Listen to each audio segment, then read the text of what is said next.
And this looks like another all-composite aircraft. This one is, and carbon fiber is the word here. Another, of course, most low wings are cantilever, but this one is making very good use of the carbon fiber strength that way. This is the Sting S3 from a company called TL Ultralight. That name is typical of European companies where ultralight means something a little different than it does here or in Canada.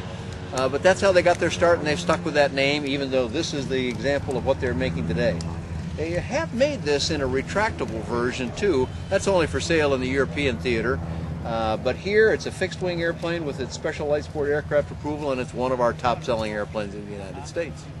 Now, what type of seating arrangement do we have in it? Well, this one, if we look at its gorgeous bubble canopy here, has side-by-side seating, dual joystick controls, but this airplane in particular has gone out of its way to have all kinds of features in it. It has a ballistic parachute as standard equipment. It has inflatable seat belts as standard equipment, and on and on and on. And one other thing I think is kind of cool, it's a straight and level button. If you order this airplane with an autopilot, which is not uncommon in this class of airplanes, there's a button that just says SL on it, and if you push that button, everything goes to straight and level for you right away, no matter what. That's kind of a neat thing to have for a pilot that might get a little stressed out in certain situations. Now, performance-wise, what type of cruises and stall speeds do we have on this one? Well, this is one of the speedsters.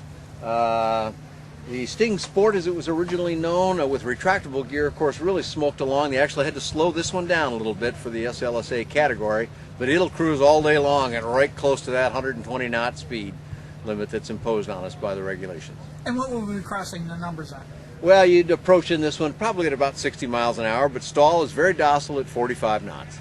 And where do they carry the fuel on this airplane? This one is carried in the wings, fuel on both sides, and capacity, I believe, is 24 gallons, which will give it quite a range.